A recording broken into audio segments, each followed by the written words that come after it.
Hey! Tu m'entends? Ouais, c'est bon. Ok, Ouais, ça va. je sais pas si j'étais en live tout à l'heure, mais Ok, bon, bah, c'est pas grave. De toute façon, comme j'ai dit, c'était les aléas du direct, c'est pas très grave. voilà. Mais je suis très content de pouvoir te recevoir Bah, sur moi aussi, l'application. je suis super content, c'est incroyable cette opportunité. Enfin, Bah écoute, bah merci surtout d'avoir accepté et j'ai hâte que du coup les gens puissent apprendre à te découvrir et découvrir aussi ce que tu fais. Bah, je te propose de te présenter du coup pour les gens qui ne te connaîtraient pas. ouais. Bah, du coup, moi, je m'appelle Christophe Meka.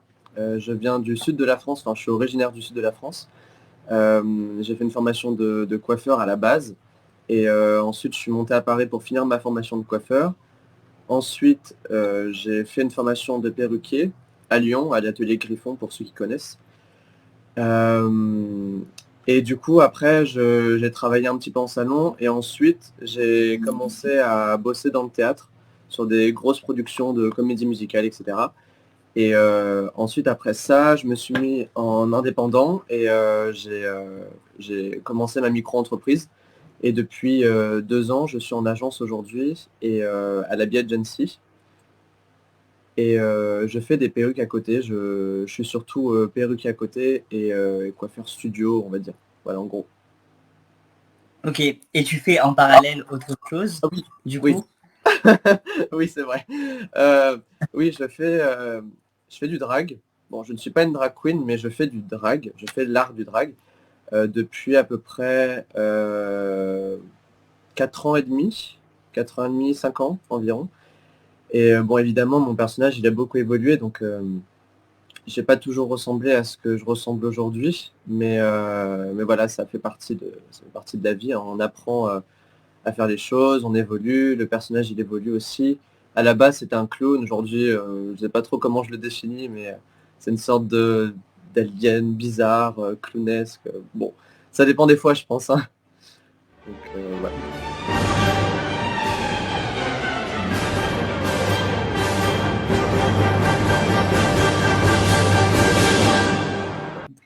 Du coup, ton nom de scène, c'est The Arsenic. On peut dire que c'est un nom de scène?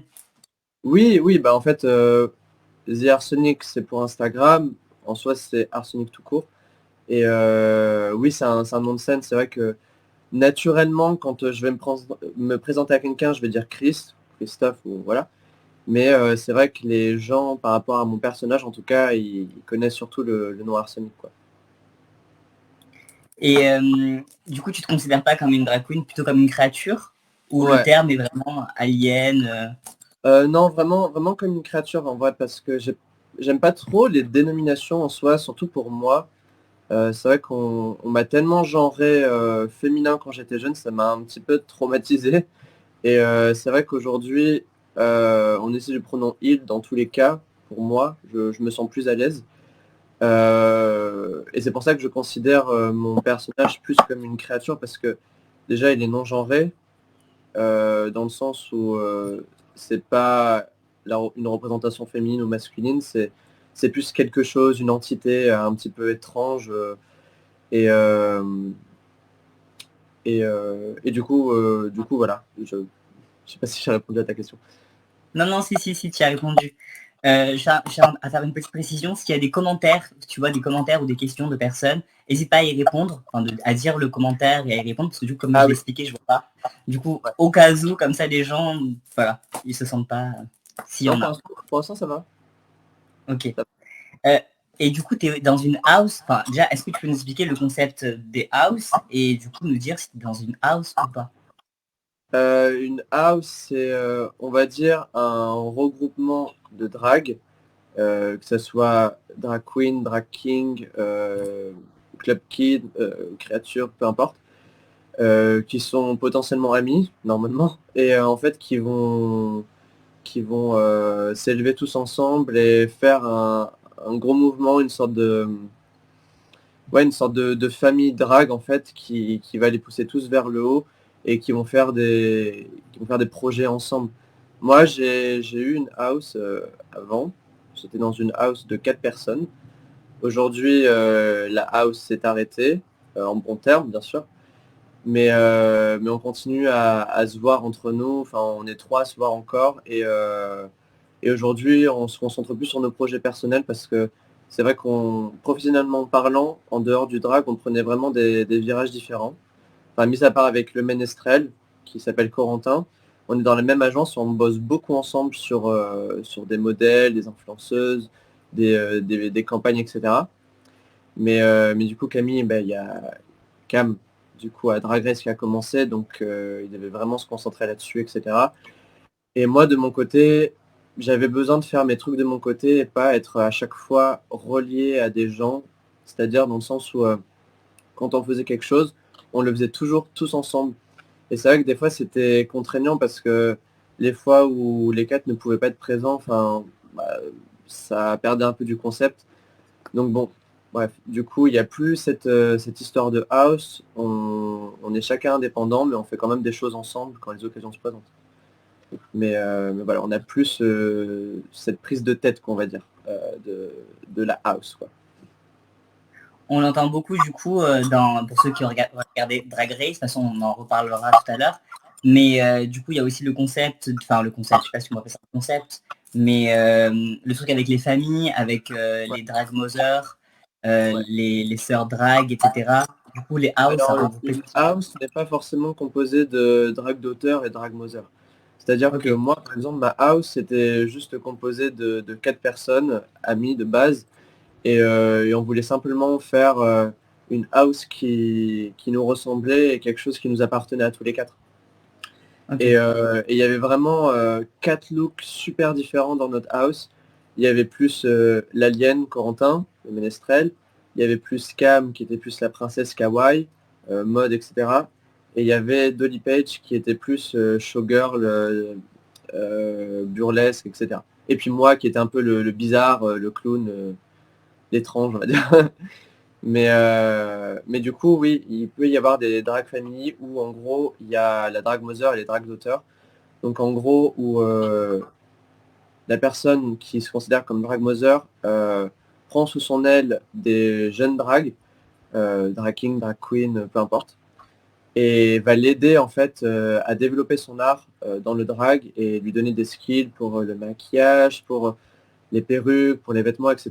Et l'aider en fait à progresser et à s'élever, on va dire. Ok. Ben, je pense que ça a été clair. En tout cas, une bonne définition. J'ai appris des choses du coup. Je J'ai pensais vraiment. j'ai essayé. Je suis pas Non, le mais tu meilleur l'as pour très bien. définir les choses, mais j'ai essayé. Alors attends, Tu l'as très bien fait. j'ai un commentaire. Bonjour Christophe, proposes-tu une chaîne YouTube? Salut Tito, Tino, pardon. Non, j'ai pas de chaîne YouTube, mais mon copain Cam, oui, il y en a une. On fait des vidéos parfois ensemble et sa chaîne YouTube elle est surtout concentrée sur le maquillage et il fait des revues de marques ou de nouvelles techniques de maquillage, etc.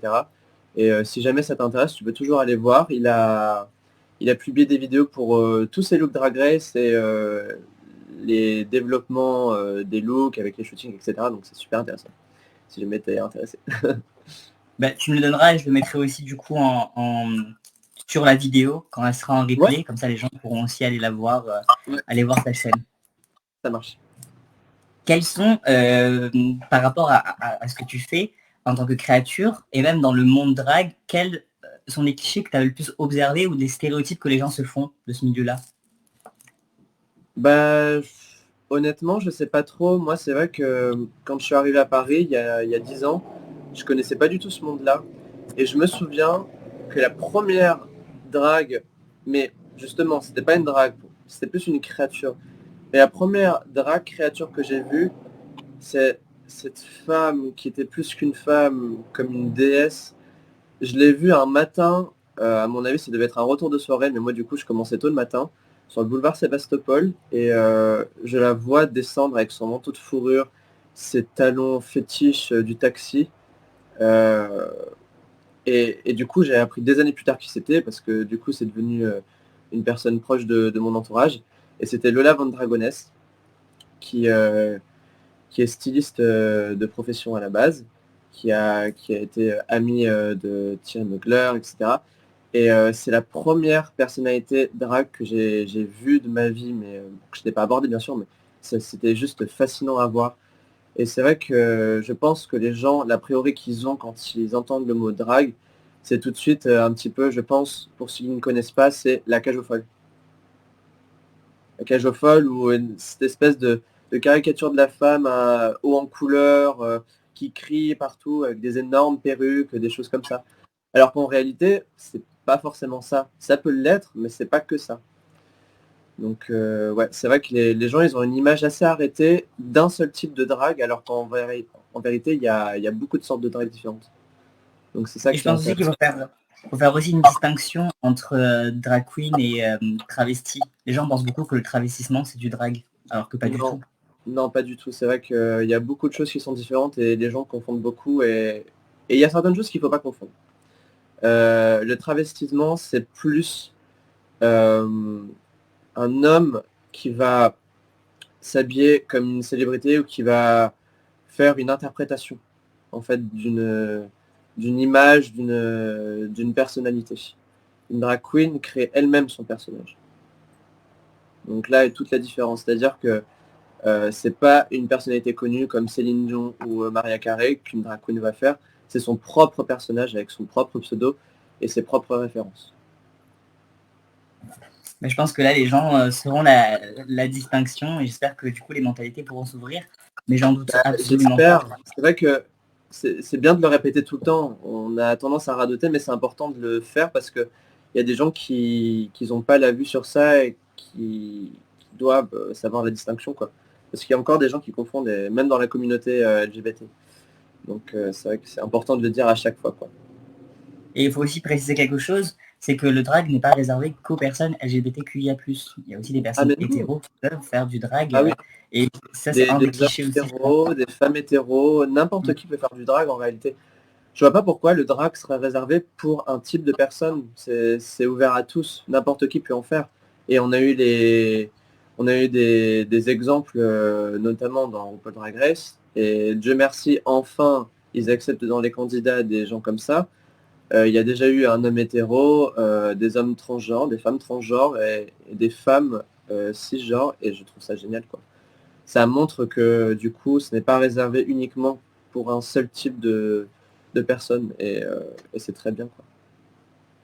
Ce que tu fais, c'est un art, mais ça demande énormément de temps, énormément aussi de moyens, parce qu'on ne se rend pas forcément compte du budget que ça doit coûter pour tout ce que vous faites, entre le maquillage, les tenues, la mise en valeur de tout ça, etc.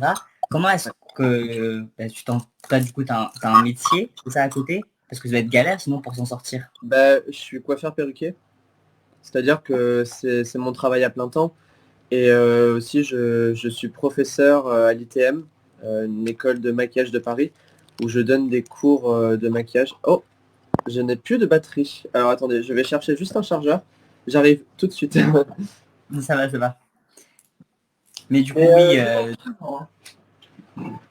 bah, du coup, je vais un peu développer sur ça. Il faut savoir que beaucoup de personnes ne se rendent absolument pas compte du coût en fait que ça prend de faire ce genre de métier, parce que c'est un métier être drague maintenant, et ça demande énormément d'investissement monétaire, énormément de temps également. Franchement, les make-up, ça prend beaucoup de temps. C'est pas juste mettre du rouge à lèvres et c'est fini.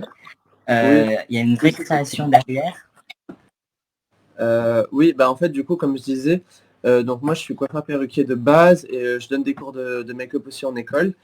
Et du coup, bah, j'ai que ça comme moyen. De temps en temps, NYX Professionnel Makeup me donne un petit peu des jobs, des revues à faire pour leur marque de maquillage.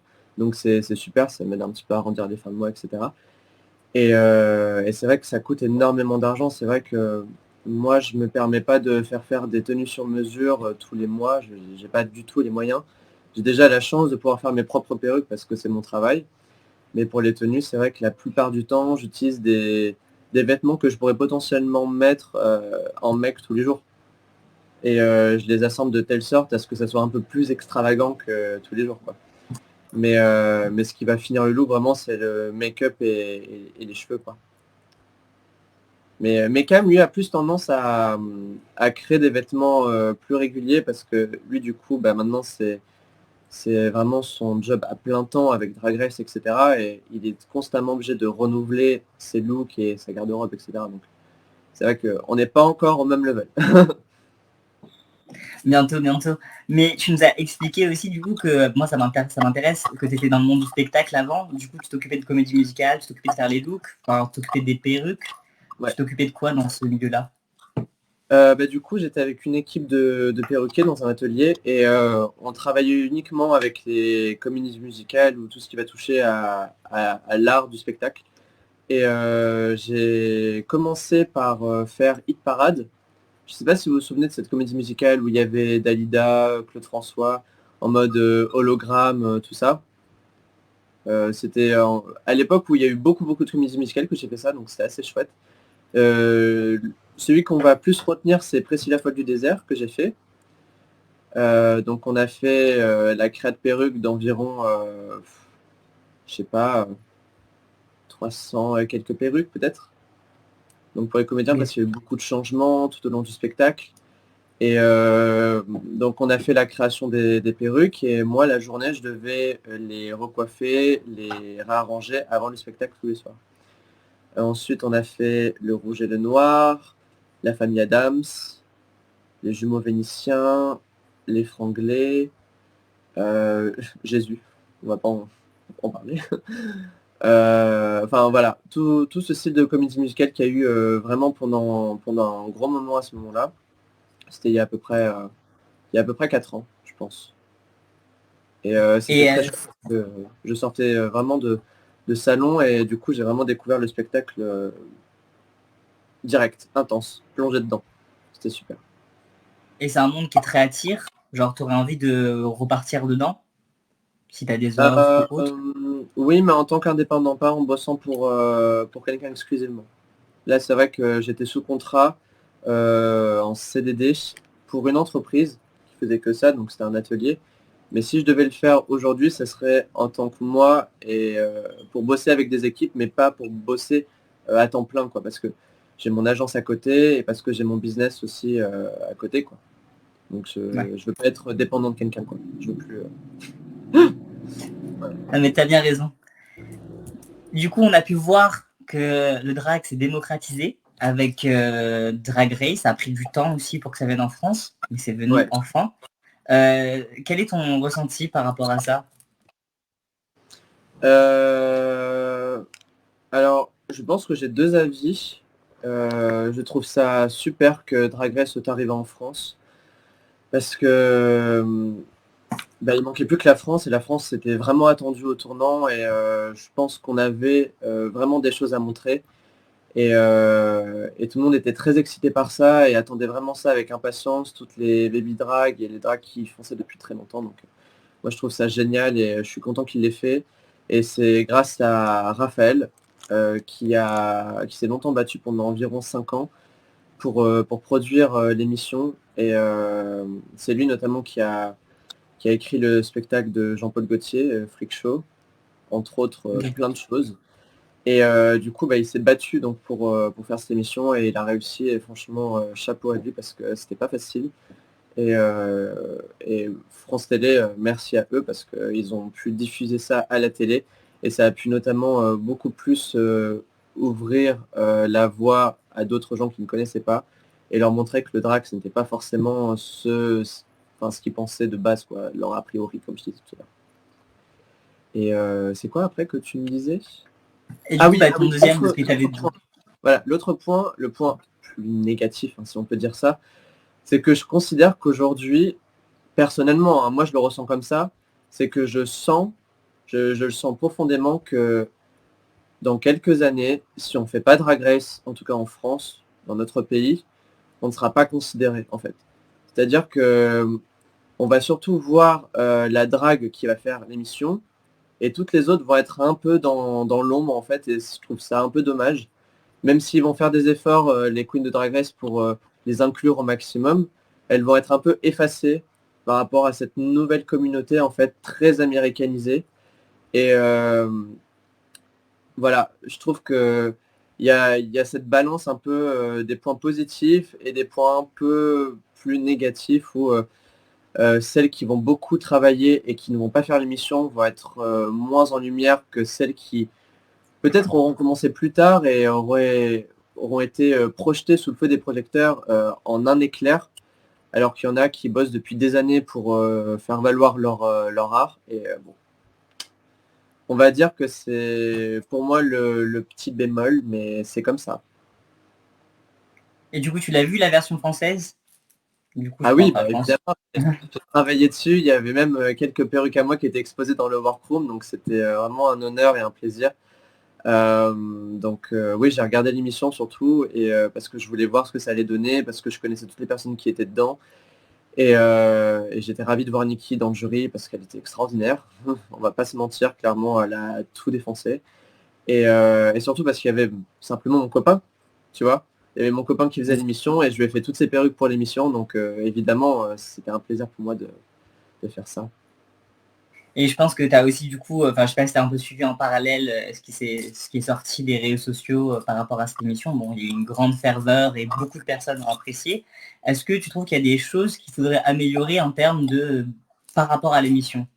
Des messages qui auraient pu être passés, qui ont été passés un peu maladroitement, ou même le jury. Il y a eu beaucoup de critiques sur le jury. Nikki était incroyable et il y a beaucoup de gens qui l'ont dit qu'elle était super dans ce rôle-là, mais par rapport au jury, t'en as pensé quoi toi? Tu parles de quelqu'un en particulier? Moi, je parle par exemple de Kid Smile, je crois, c'est ça. Ouais. Qui du coup était un peu dans une petite polémique par rapport à ce qu'il a pu dire à Lolita Banana lors de l'avant-dernier épisode et aussi par rapport à toutes les critiques qu'il a pu faire aux drag queens qui n'étaient pas forcément, par le public en tout cas, ça n'a pas été considéré comme étant juste ce qu'il a pu dire et ce qu'il a pu Bah, donner comme critique. il faut savoir que Tiggy, Kiddy, pardon. Qui dit Tiggy, ouais, je crois que c'est ça. c'est quelqu'un d'autre. Kiddy, il fait partie de l'univers ballroom qui est un peu en parallèle du drag, même si ça se rejoint à un moment donné. Mais c'est-à-dire que le jury des ballrooms n'a pas les mêmes attentes que le jury du monde du drag. Donc je pense que il a voulu mettre la barre très haut et du coup, ben, il n'a pas su peut-être faire les remarques les plus adéquates pour les drag queens de l'univers du drag. Donc je ne sais pas, mais en tout cas, c'est peut-être ça que les gens ont mal interprété. C'est vrai que quand on est sur une émission comme ça, il faut vraiment faire attention à tout ce qu'on dit et des fois, on ne peut pas tout contrôler. Et surtout qu'il faut savoir que Drag Race, ça reste une émission de télé-réalité et il y a beaucoup de montage. Donc évidemment, je ne jette la pierre à personne et je lance des fleurs à personne non plus. Mais il faut remettre les choses dans le contexte. C'est-à-dire que des choses ont été coupées, des choses ont été laissées. Voilà. Bah écoute, mais c'est très bien, c'est une très bonne analyse et je pense que parce que moi je savais pas du tout dans quel univers il était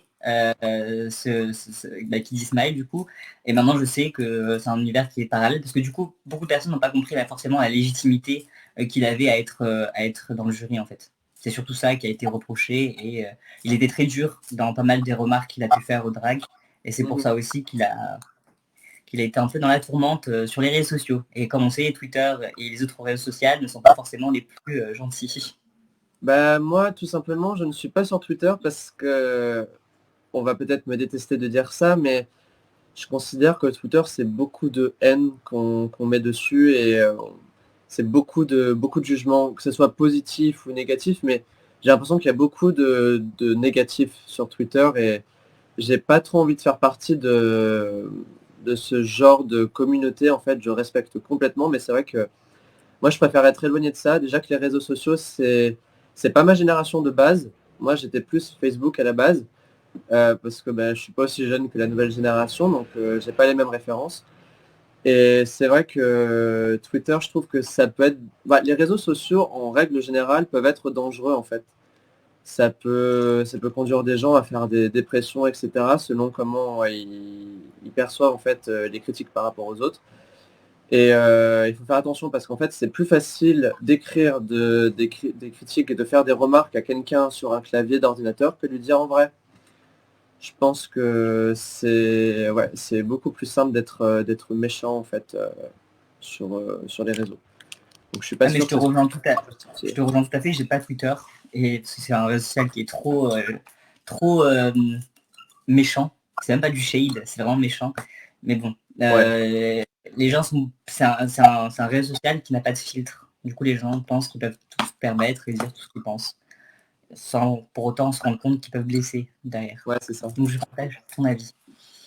Et du coup, la fameuse question que que je pense que beaucoup de gens qui te suivent se posent, est-ce que tu aimerais y participer à Drag Race? Ah ah Alors, c'était assez drôle parce que c'est fou parce que quand Drag Race France a été annoncé, j'ai été marqué sur tellement de posts de gens qui postaient en fait leur cast fave pour l'émission. Et c'est hyper touchant déjà. Je remercie vraiment toutes ces personnes-là parce que je m'y attendais pas. Et c'est vrai que ouais, beaucoup de gens, j'imagine, m'attendaient là-dessus. Je sais pas trop pourquoi, mais ça m'a beaucoup touché. Mais personnellement, est-ce que je suis prêt pour faire l'émission? Je saurais pas dire encore complètement.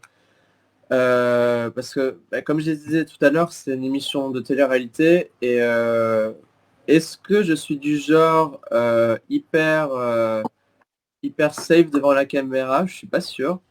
Je suis plutôt humain, tu vois. Et en tant que mon personnage et en tant que moi-même, j'ai l'impression qu'au niveau du caractère, on se rejoint beaucoup. C'est pour ça que je suis pas aussi extravagant dans mon personnage que je suis dans la vie.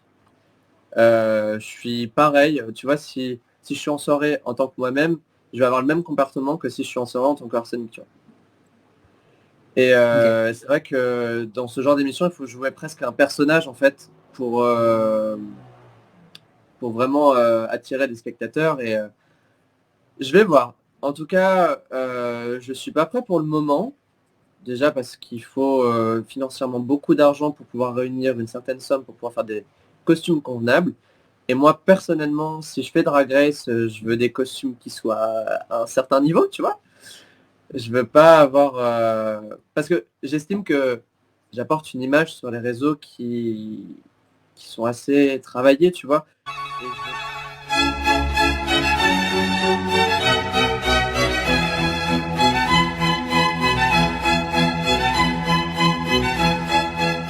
travailler, tu vois. Et je veux pas arriver sur Drag Race et donner moins bien. Je veux donner pareil ou mieux. Donc c'est vrai que pour ça, il faut beaucoup d'argent et c'est vrai que pour l'émission de Drag Race, je vais pas faire comme d'habitude. Je vais pas prendre des vêtements que je mettrai dans la vie de tous les jours et avec juste des accessoires en plus et un maquillage et une perruque qui vont faire waouh. Non, je vais tout créer, tous les looks de A à Z avec une histoire derrière, etc. Donc ça va me demander beaucoup d'argent, beaucoup de patience et je suis pas encore prêt tout de suite, tout de suite. Mais Mais je regarderai l'émission avec grand intérêt. moi, je pense que tu pourrais apporter quelque chose d'unique. Enfin, il y avait d'autres, si je me souviens bien, il y avait déjà eu des créatures dans Drag Race aux États-Unis. Mais je pense que ça pourrait être vraiment bien. T'as un univers qui est très particulier et qui du coup montre une autre facette en fait de ce monde-là. Ouais, On a l'impression. Les gens ont beaucoup de stéréotypes. Les gens qui ne suivent pas forcément ou qui regardent de temps en temps, ils ont un stéréotype sur ce que c'est qu'une drague ou ce que c'est que ce monde-là, cet univers-là. Et le fait ouais. de pouvoir avoir des personnalité comme toi, je pense que ça pourrait être intéressant. Après, tu as raison, il demande beaucoup je pense qu'il y a beaucoup de surjeu pour attirer l'audimat, etc. Mais le fait que tu sois aussi naturel et dans ton monde, ça pourrait être intéressant. Et au moins, ça montrera une autre facette. C'est mon Ah avis. oui, bah, c'est sûr, parce que c'est vrai que sur le réseau, je montre surtout une facette un peu cristalline, genre j'ai vraiment un masque, c'est-à-dire que mon personnage, il n'est pas forcément tout sourire, etc. Moi, c'est vrai que je suis pas une personne qui sourit beaucoup, et mon personnage, il a souvent un air un peu méchant, mais c'est complètement voulu, tu vois. Après, ça veut pas dire forcément que dans la vie, je suis méchant, mais c'est vrai que c'est l'image que ça renvoie, et c'est vrai que de faire l'émission Drag Race, ça pourrait montrer une autre image de moi, parce que je suis pas méchant. Et souvent, on m'a fait la remarque comme quoi je paraissais froid sur les réseaux. Et c'est vrai que bon, ça m'a un peu interpellé parce que je me suis dit, bon, il faudrait peut-être que je fasse un effort, mais en même temps, mon personnage, c'est pas quelqu'un qui va faire des pirouettes et qui va être heureux. Genre, ouais, tout typiquement, Cam, c'est quelqu'un qui apporte beaucoup de positivité, beaucoup de sourire, beaucoup de genre de fraîcheur. Et moi, c'est plus de la froideur, plus du dark, un petit peu. Un côté un peu moins drag, plus créature, du coup, tu vois. Donc c'est vrai que voilà, c'est une autre intention que j'apporte, mais j'aimerais pas que les gens se leurrent en se disant que je suis aussi méchant que l'image que renvoie mon personnage, quoi, alors que c'est pas vrai. Donc ça peut être intéressant de casser un peu ce côté-là. Ça. Il y a aussi beaucoup de... parce que tu parlais de ça, du coup, de l'image que les gens peuvent avoir des drags. Il y a aussi cette image que les drags sont tous des personnes euh, un peu superficielles, en tout cas, dans ce qui peut se dire dans ce milieu-là, un peu superficielles, très dans la shade, etc. Alors que pas du tout, en fait. Enfin, ça dépend.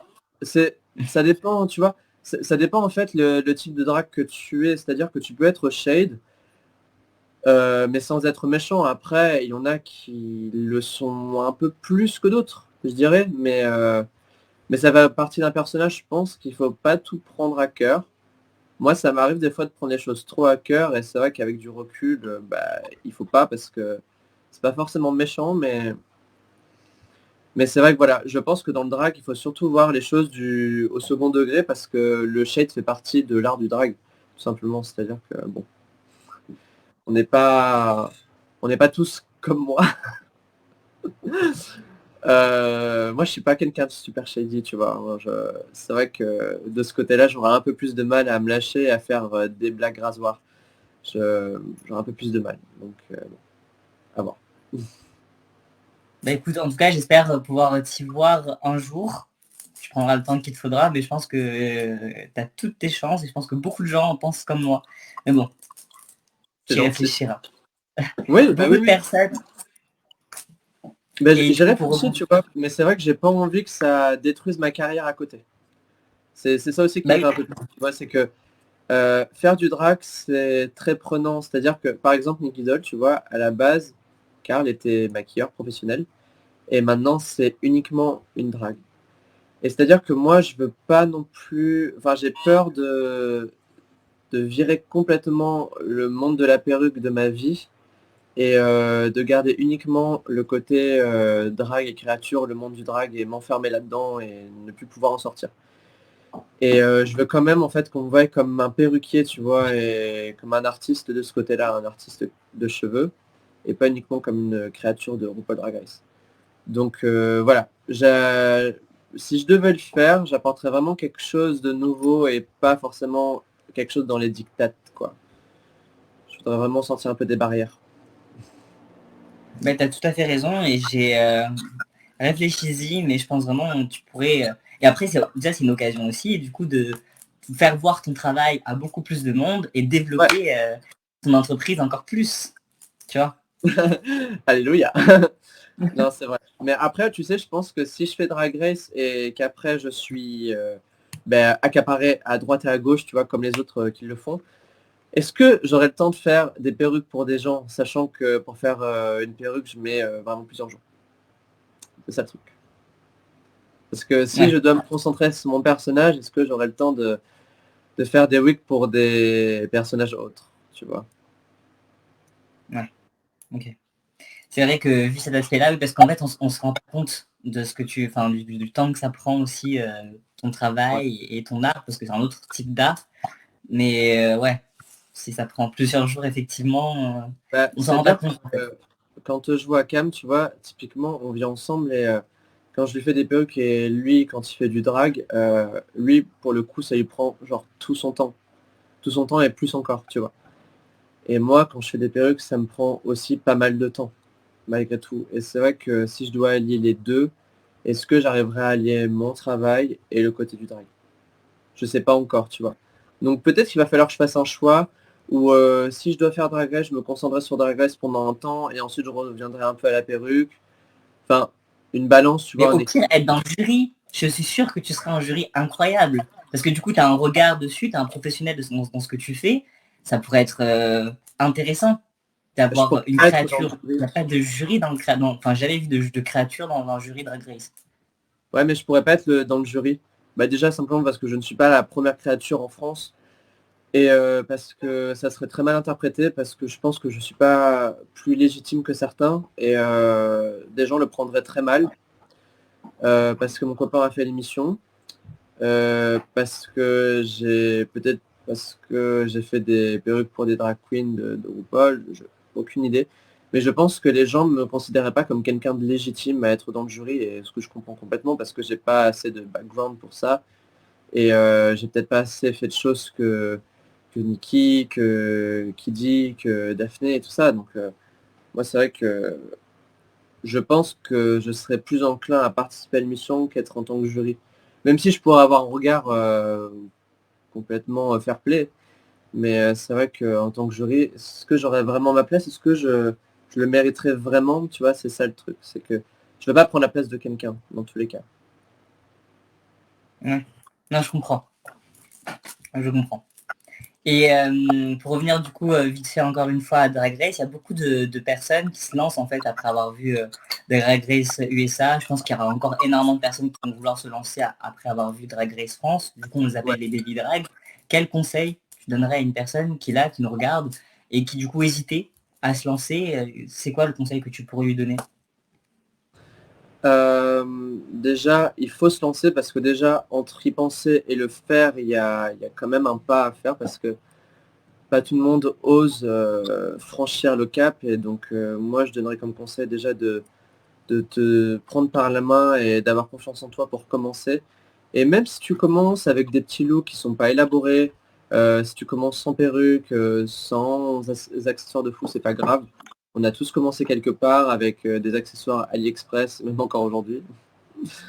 Donc ça ne définit pas en fait quel, quel statut de drague tu auras de commencer ou quoi que ce soit. C'est-à-dire que le meilleur conseil que je peux donner, c'est commence déjà par te faire plaisir. Fais ce que tu aimes faire et commence par faire des scènes ouvertes si tu es plus dans la performance.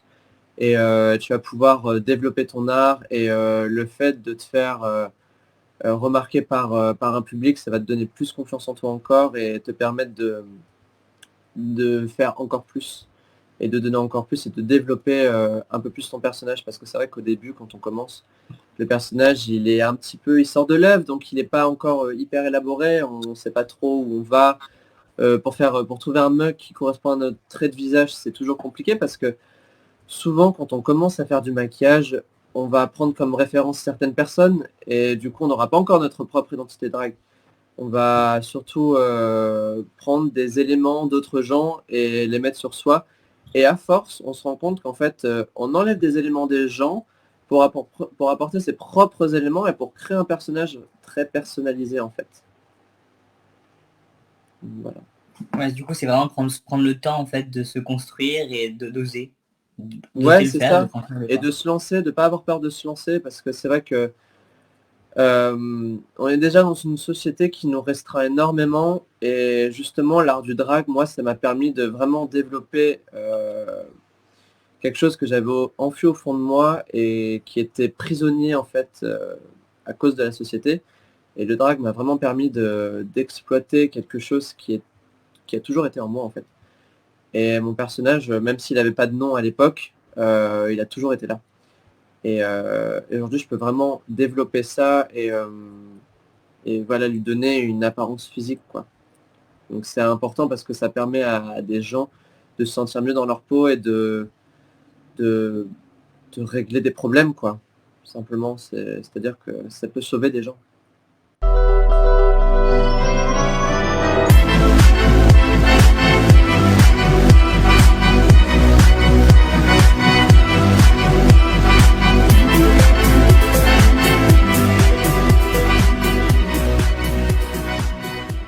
Ça peut sauver des vies. Et d'ailleurs, pourquoi ce nom, Arsenic? C'est Cookie Kenty qui me l'a trouvé. On était Ah ok, d'accord. à une soirée raclette. Et c'est vrai que j'avais pas encore de nom et en fait on me disait que ça serait bien si j'avais un pseudo pour avoir un nom qui différencie moi-même de mon personnage. Et c'est vrai parce que par la suite, j'ai fait vraiment 2 comptes. J'ai fait mon compte Méga Christophe qui est concentré sur mon travail et mon compte The Arsenic qui est concentré uniquement sur mon personnage. Pour pas mélanger les deux et pas que les gens s'y perdent. Et, euh, et du coup, moi, mon personnage, c'est... J'ai choisi un nom un petit peu à l'ancienne, un peu aristocrate, parce que il y a toujours ce côté un peu dandy qui revient, malgré tout. Ce côté un peu ancien, un peu poudré, un peu extravagant, mais je dirais un peu sophistiqué, tu vois. Donc du coup, c'est devenu du nom Arsène, Arsène Lupin, qui était un voleur très esthétique et moi pour le coup que je trouvais très inspirant. Donc Arsène, mais en même temps, Arsène c'était bien, mais il me manquait quelque chose. Il me manquait une dose de noirceur, il me manquait une dose de piquant. Donc c'est vrai qu'on l'a transformé en arsenic. Et de arsenic, c'est devenu ce IEK, tu vois. Pour donner ce côté, ce nom un peu plus ancien, un peu plus mystérieux, tu vois. C'est débile, hein, mais voilà. En gros, ouais, c'est arsenic, tu vois. Mais bon, c'est arsenic, tu vois. Bref, les gens ne savent pas vraiment dire et je pense que c'est plus facile à la prononciation de dire arsenic que arsenic. Il y a vraiment une nuance, hein, tu vois, mais voilà, en gros, c'est venu de ça. Il n'y a pas, genre, c'est pas une ancienne peluche à moi que j'avais donné ce nom et qui est devenu du coup mon totem. Non, non, c'est non, non, c'est beaucoup plus simple que ça. Mais ouais. Non, mais c'est bien, c'est des questions un peu bêtes, mais comme ça, au moins, les gens aussi apprennent un peu plus à te connaître et aussi à humaniser les personnes qui peuvent voir sur les réseaux sociaux. Ouais, Il y a un trop gros écart, je trouve, entre... il y a beaucoup de peur, les gens ont beaucoup de peur d'envoyer des messages ou de se rendre compte qu'une personne qui est sur les réseaux est aussi un humain et que c'est une personne ouais. qui est composée de la même façon, qui, tu vois, le fait de pouvoir du coup mettre un terme sur pourquoi est-ce que ce pseudonyme, pourquoi est-ce que ce nom de scène, bah du coup ça peut permettre aux gens de mieux te connaître aussi et Ouais. t'humaniser. Il y a des noms de scène qui sont plutôt évidents, tu vois, qui font vraiment partie de la personnalité de la Queen, tu vois.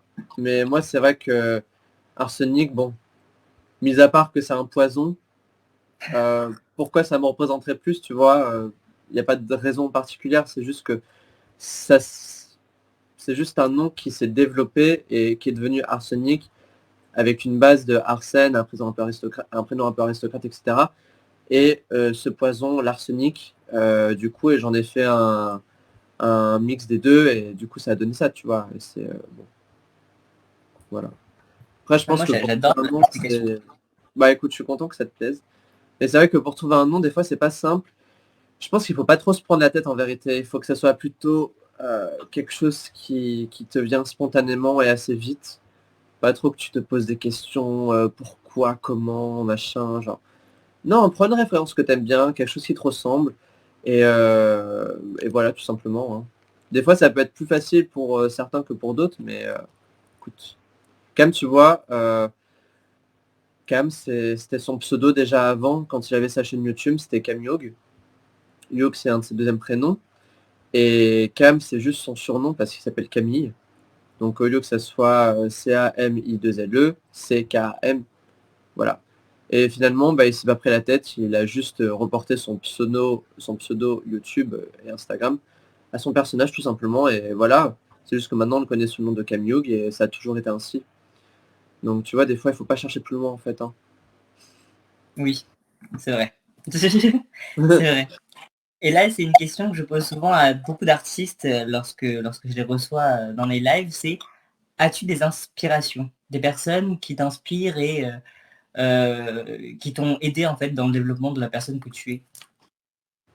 En tant Pas que forcément personnage. des artistes, hein, peut-être que, ouais, en tant que personne et aussi en tant qu'artiste, en tant que, par exemple, dans la conception de tes œuvres, lorsque tu fais tes perruques ou même lorsque tu fais tes créations visuelles en tant que personnage de Arsenic. J'espère que j'ai bien prononcé.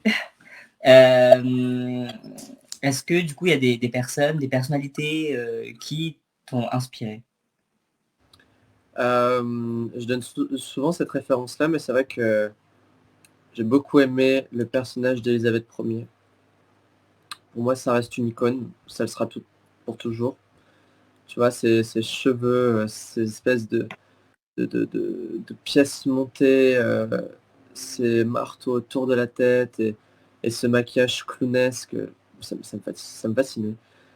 Et la version de Margot Robbie m'a juste subjugué. Je trouve qu'elle l'interprète extrêmement bien. Et j'aime beaucoup aussi le personnage de la descente aux enfers, qui plus elle tombe dans la torture et plus elle me fascine. Et ouais, Elisabeth Ier, je l'adore. J'aime beaucoup aussi les références des années 70, punk, avant-garde. J'aime les références de science-fiction. J'aime les références de vieux clowns blancs et clowns augustes. Ouais, j'aime les références à la fois très anciennes et modernes dans la science-fiction. Et j'aime bien aussi mêler parfois à des choses plus naturelles comme des plantes ou des animaux marins. Moi, j'ai toujours été fasciné par les sirènes, mais pas les sirènes qu'on voit dans La Petite Sirène, tu vois. Non, moi, c'est les sirènes, les créatures cannibales, vampires de l'océan, tu vois. Ouais. Moi, il y a toujours ce côté un peu noir dans mon personnage qui m'attire. Il y a toujours eu ce côté dark dans l'art qui m'a toujours attiré. Par exemple, je suis fasciné par les films d'horreur depuis mon enfance, quoi. C'est vrai que j'en regardais déjà très petit. Et celui qui m'a le plus marqué et qui est aujourd'hui un petit peu mon... Je sais pas si c'est mon film préféré, mais en tout cas, c'est mon film fétiche. Euh, D'ailleurs, pour ceux qui me connaissent un minimum, ils savent que je suis un peu obsédé, mais j'adore Chucky. Et mon film référence, c'est La fiancée de Chucky, qui est sorti dans les années 90. Et c'est vrai que pour ceux qui me connaissent, j'en parle souvent, j'en ai partout. J'ai mon sac à dos qui ne me quitte jamais. J'ai des poupées de Chucky, j'ai des posters, je vais avoir des répliques exactes du film d'ailleurs bientôt. Enfin bon, ouais, je suis complètement gag et j'adore en fait cette ambiance de l'enfant, enfin tu sais, du look un peu enfant, années 80, et ce côté un peu dark et tout ça. Donc ouais, voilà. Je sais pas si c'était très clair comme genre de référence, mais c'est vrai que c'est ce qui me plaît. Non, non, mais c'était très bien. D'habitude, j'ai des personnalités plus, comment dire, plus, enfin, tu sais, que tout le monde parle en ce moment, des choses beaucoup plus actuelles, et c'est très intéressant du coup d'avoir toute cette palette en fait qui définit ton personnage et qui définit qui tu es au final. Donc Ouais, c'est très bien. moi c'est vrai que je suis quelqu'un de plutôt rétro, on va dire, hein. J'aime les vieilles références. C'est vrai que pour moi, les monstres qui me passionnent, c'est Alien, Gremlins, Pennywise, Chucky, euh, Freddy, tu vois, ce genre de personnalité. C'est pas genre aujourd'hui, bon, je saurais même pas te dire quel genre de référence d'aujourd'hui me plaît parce que euh, tout bonnement, ce n'est pas mes références, donc enfin, ce ne sont pas mes références. Donc c'est vrai que non, les trucs d'actualité, c'est pas trop mon fort. Ça, c'est plus le truc de Cam parce qu'il est plus jeune que moi, donc les références actuelles, c'est plus son truc, mais ça. Mais tu devrais regarder un peu les freak shows. Je pense que ça pourrait t'inspirer. Enfin, tout ce qui est dans cet Ah oui, univers-là. ah bah oui, oui, non, mais c'est génial les freak shows, j'adore. D'ailleurs, dans American Horror Story, la saison freak show, elle était super. Mais j'ai quand même préféré Asylum. C'est plus ce qui me ressemble. Ah, moi aussi, mais c'était la plus flippante, c'était la mieux. Enfin, À mon ouais, sens, c'était... j'ai. Ils ont pas C'est réussi celle à qui. avoir ce level jusqu'à maintenant, quoi. Bah, en fait, la plus flippante, c'était Asylum, et celle où on pouvait s'identifier plus, enfin, entre guillemets, au personnage, c'était la 3 avec les sorcières. Les sorcières, ouais, c'était très bien. C'est vrai que Asylum, Les Sorcières et Freak Show, c'était mes préférés, je pense. Mais là, il y a le nouveau qui va sortir avec, enfin, qui est déjà sorti sûrement, avec les sirènes, du coup. Ah, ça a été annoncé que c'était des sirènes? Oui. Tu déconnes. Ah non, non, c'est des sirènes. Du coup, voilà. Oh mon dieu, putain, et tu sais que je regarde tout le temps les actualités sur les séries, etc., un peu d'horreur qui vont sortir. Je peux tout expliquer, hein. Mais c'est vrai que j'avais lu il n'y a pas très longtemps un article sur American Horror Story, la nouvelle saison, mais ils n'avaient pas encore le thème, parce que souvent ils gardent le thème secret pendant très longtemps, et ils hésitaient entre Bloody Mary, Sirène et Noël. Et quoi il y avait encore euh, Je sais plus. Mais du coup, il avait demandé aux internautes, en fait, aux fans, de choisir potentiellement ce que ce serait la prochaine saison. Et dans la saison juste avant, avec Macaulay Culkin, il y avait des références avec des aliens et c'était des espèces de créatures humanoïdes. Et moi, j'étais sûr que c'était des sirènes. Alors que pas du tout. Mais genre, Ouais. rien à voir. Donc là, tu me dis que c'est des sirènes. Là, franchement, je suis ravi, quoi. J'attendais En tout cas, c'est que ce qu'on m'a dit, et on m'a dit que malheureusement, tu verras. Mais il y à a New pas mal York. de déceptions. Je sais pas comment ils vont réussir à foutre des sirènes à New York dans les années 70. C'est un peu étrange.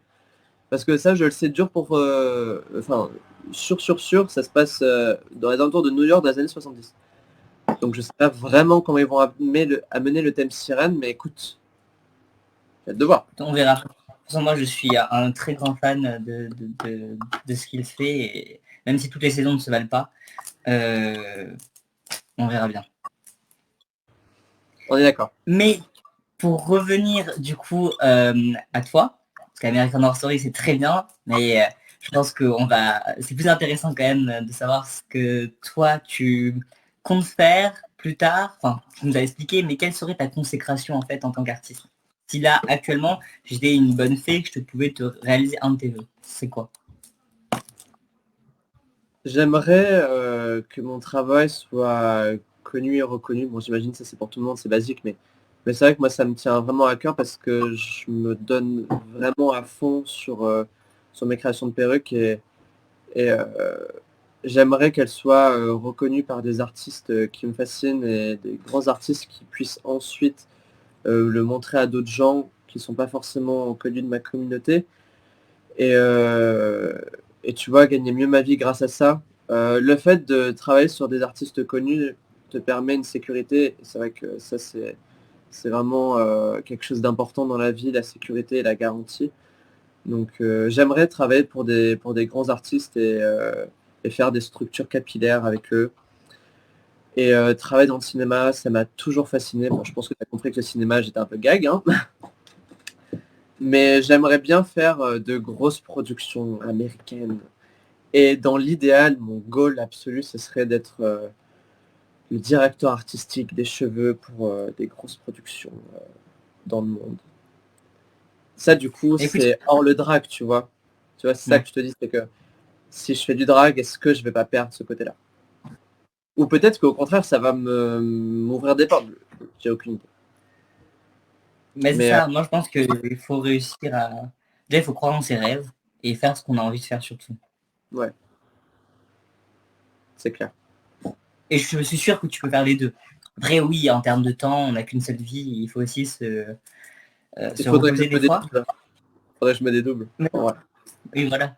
Après, ouais, c'est vrai que c'est très complexe, surtout que lorsque tu as un métier qui est aussi prenant que ce que tu fais. Ouais, ouais, c'est vrai. Mais bon, écoute.